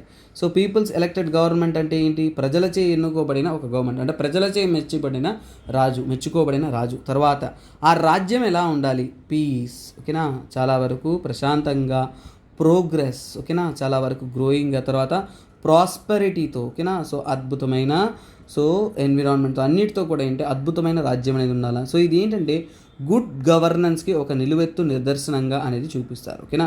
సో ఇక్కడ ఏంటంటే వాట్ ఈజ్ సో కాల్డ్ మన యొక్క రామరాజ్యం అంటే, సో అది గుడ్ గవర్నెన్స్కి ఒక నిలువెత్తు నిదర్శనంగా అనేది మనం కన్సిడర్ చేసుకోవాల్సిన ఒక విషయం. ప్రజలందరూ కూడా పీస్ అండ్ హార్మోనీతో బతకాలి. సొసైటీ అనేది ప్రశాంతంగా అనేది ఉండాలి. ప్రపంచ స్థాయికి ఒక మంచి ఉదాహరణగా అనేది మనం నిలబెట్టి అందరికీ కూడా ఒక సో కాల్డ్ ఒక గ్లోరిఫికేషన్, ఎన్రిచ్మెంట్ని చూపించాలి. సో అది మనం చెప్పేది రామరాజ్యం. సో రామరాజ్యం అనేది ఏంటిదన్నా, సో అంటే మనకేంటంటే పొలిటికల్ గాను, ఓకేనా, రామరాజ్యం అంటే పొలిటికల్ గాను, అలాగే బిజినెస్ పరంగాను, ఓకేనా, బిజినెస్ పరంగాను, అలాగే ప్రతి ఒక్క విషయంలోనూ ఏంటంటే మనం సెల్ఫ్ సర్వైవింగ్గా ఉండాలి. సెల్ఫ్ సర్వింగ్ అంటే ఏంటంటే నాన్న, సెల్ఫ్ సర్వింగ్ అంటే ఇంకొకరి మీద ఆధారపడకూడదు. మన దేశం అనేది ఏంటంటే సో మన అవసరాలను మనం తీర్చుకునే విధంగా, మనం ఏంటంటే మన గొప్పతనాన్ని చాటుకునే విధంగా ఏంటంటే ప్రతి ఒక్కటి మనము సో అద్భుతంగా అనేది ఉండాలి. సో అలాగే ఆ దేశం అనేది రామరాజ్యంలో ఏంటంటే ఎకనామిక్ ప్రోగ్రెస్ అనేది ఉండాలి, ఓకేనా, ఎకనామిక్ ప్రోగ్రెస్ అనేది ఉండాలి. సో గాంధీ చెప్పిన దాంట్లో రామరాజ్యం అనేది ఒక స్వతంత్ర రాజ్యంగా అనేది తెలిపారు. సో ఓకేనా. సో అలాగే ఏంటంటే ప్రతి ఒక్క పొలిటికల్ ఎలిమెంట్స్ ప్రతి ఒక్కటి కూడా కనెక్టెడ్గా ఉండాలి అనేది రామరాజ్యం అనేది. సో అలాగే రామరాజ్యంలో నో పవర్టీ, ఒకరు కూడా ఏంటంటే పేదరికంతో సఫర్ అవ్వకూడదు, పెయిన్, కష్టాల్లో బతకూడదు, గ్రీఫ్ లేకుండా ఉండాలి. సో ఇది నో పవర్టీ, పెయిన్, గ్రీఫ్, అలాగే డిస్క్రిమినేషన్ ఉండకూడదు. సో కుల మత భేదాలతో డిస్క్రిమినేషన్ ఉండకూడదు. దాన్నే మనం ఏమంటాము? రామరాజ్యం అంటాం. సో ఇది ఎవరు చెప్పారు అంటే గాంధీ, ఓకేనా. So no poverty, no pain, no grief and no discrimination, దాన్నే గాంధీ గారు చెప్పిన రామరాజ్యం, ఓకేనా. గాంధీ గారు చెప్పిన రామరాజ్యం ఇదే. సో అంటే ఏంటంటే నాన్న, రాజ్యం అనేది మనము చాలా వరకు స్ట్రిక్ట్గా ఏంటంటే నాన్ వైలెన్స్ని ఫాలో అవ్వాలి. సో గాంధీ చెప్పిన సిద్ధాంతాలు ఏంటన్నా, నాన్ వైలెన్స్. సో ఆ రాజ్యం అనేది నాన్ వైలెన్స్ని ఫాలో అవ్వాలి. అలాగే ఏంటంటే మోరల్ ప్రిన్సిపల్స్కి, వాల్యూస్కి మనము మనం ఇంపార్టెన్స్ ఇస్తూ ఒక గొప్ప రాజ్యంగా అనేది ఎదగాలి. అలాగే సో ఇక్కడ ఏంటంటే equal rights to everyone. Gandhi చెప్పిన రామరాజ్యం ఏంటంటే ఈక్వల్ రైట్స్ టు, ఓకేనా, equal rights for everyone. So ప్రతి ఒక్కరికి కూడా సమానమైన హక్కు ఉండాలి, ఓకేనా. సో అంటే క్యాస్ట్ బేస్డ్ కానీ రిలీజియన్ బేస్డ్ కానీ ఇలాంటి డిస్క్రిమినేషన్స్ అనేది ఉండకూడదు. అలాగే చూడండి, సో ఇక్కడ ఏంటంటే హ్యాపీనెస్ అండ్ ప్రాస్పెరిటీ. సో రామరాజ్యం అనేది మనం నిర్మించాలంటే ఆ యొక్క రాజ్యం అనేది సంతోషంగాను అలాగే కలకలలాడుతూ ఉండాలి అనేది గాంధీ చెప్పిన ఈ యొక్క రామరాజ్యం అన్నమాట. సో తర్వాత ఏంటంటే నాన్న, సో ఇక్కడ జస్టిస్, ఓకేనా, జస్టిస్ అనేది పేదవారికి కూడా, అంటే ఏంటంటే పూరెస్ట్ అండ్ మార్జినలైజ్డ్ కూడా ఏంటంటే సరైన సమయంలో, ఓకేనా, మార్జినలైజ్డ్కి కూడా సరైన సమయంలో సరిగ్గా అనేది అందుబాటులో ఉండాలి. మోరల్ వాల్యూస్ అనేది మనం కాపాడుకుంటూ రావాలి. దానికి తగినటువంటి యాక్షన్స్ చేయాలి అనేదే ఇక్కడ ఏంటంటే మన యొక్క రామరాజ్యం, సో కాల్డ్ గాంధీ గారు చెప్పిన రామరాజ్యం. సో ఇక్కడ మన యొక్క వాల్మీకి చెప్పిన రామరాజ్యంలో కూడా సేమ్ నాన్న. వాల్మీకి ఎందుకు ఈ రామరాజ్యాన్ని గాంధీ చెప్పంటే, వాల్మీకి రచనలో ఏంటంటే రాముడు, ఓకేనా, Rama ruling his Kingdom, Rama తన రాజ్యాన్ని పరిపాలిస్తున్న సమయంలో, ఓకేనా, అక్కడ తన కవిత్వాలలో ఏం రచిస్తారంటే వాల్మీకి, రామ తన రాజ్యాన్ని పరిపాలిస్తున్నప్పుడు ఏంటంటే సో కుటుంబాలు హ్యాపీగా ఉన్నాయి. So happy families. So families అంతా కూడా చాలా హ్యాపీగా ఉన్నింది. నో విడోస్, ఓకేనా, నో విడోస్ లామెంటెడ్ అంటే సో భర్త లేదు అనేసి ఏడుస్తూ, అలాగే ఏంటంటే కష్టాల్లో అంటే ఫర్ ఎగ్జాంపుల్ అంటే అదే చెప్తున్నారు కదా, సో డెత్ కానీ ఇలాంటి వైలెన్స్ అనేది లేదు. సో అలాగే ఏంటంటే no wild animals was in danger. So జంతువులు కూడా ఏంటంటే చాలా హ్యాపీగా అనేది ఉన్నాయి. అంటే ఏంటి, సో అనిమల్స్ని కూడా ఎవరు కూడా కించపరచలేదు అనేది ఇక్కడ. No wild animals so are in danger, no wild animals in danger అన్నమాట. తర్వాత ఏంటంటే నో డిసీజెస్, రోగాలు ఏవి లేకుండా ప్రశాంతంగా జనాలందరూ కూడా చాలా చాలా చాలా హ్యాపీగా ఎంతూజియాస్టిక్గా ఉన్నారనేదే అక్కడ చెప్పిన ఒక ధర్మం. సో ఇలా చెప్పారు కాబట్టి దాని నుంచే గాంధీ ఇంటర్ప్రెట్ చేసి ఏం చెప్పారు అంటే రామరాజ్యం నిర్మించాలి అనేది. సో ఇది Gandhi interpretation of the Ramarajyam. So ఇక్కడ చూసేది, సో దట్ ఈస్ వాట్, ఇది మెయిన్స్లో మీకు ఉపయోగపడుతుంది కాబట్టి ఈ ఆర్టికల్ అనేది నేను మీకోసం డిస్ప్లే అనేది చేశాను. Okay guys, this is it, this is for the day. So we will join you in the next beautiful session for the so called our Hindu analysis classes. So అలాగే స్టూడెంట్స్ మర్చిపోవద్దు, మన ultimate current affairs courses నేను ఇక్కడ deal చేసిన current affairs కాకుండా prelims and mains point of వ్యూలో కొన్ని miss అవుతూ ఉంటాయి. Down to earth, Indian express ఇలాంటి సోర్సెస్ నుంచి కూడా కలెక్ట్ చేస్తూ మీకోసం మనం ఏంటంటే అల్టిమేట్ కరెంట్ అఫైర్స్ కోర్స్ అనేది అందిస్తూ ఉన్నాం. మీరు జస్ట్ 2000 రూపీస్ మాత్రమే పే చేసి ఈ కోర్స్ పొందొచ్చు. సో త్వరపడండి, ఎందుకంటే 15th ఏప్రిల్ వరకు మాత్రమే ఈ ఆపర్చునిటీ. నేనే ఈ యొక్క అల్టిమేట్ కరెంట్ అఫైర్స్ కోర్స్ అని అందిస్తున్నాను. కాంప్రహెన్సివ్గా, డీటెయిల్గా, అద్భుతంగా అనేది మనం చూస్తున్నాం నాన్న. Okay guys, thanks for the day. Will join you in the next beautiful session. Bye take care, have a nice day. This is me SPR signing off. So మర్చిపోకుండా మీ comments అనేది ఫ్లడ్ అవ్వాలా. So let's get comment and also share the video with your friends so that we can learn a knowledge.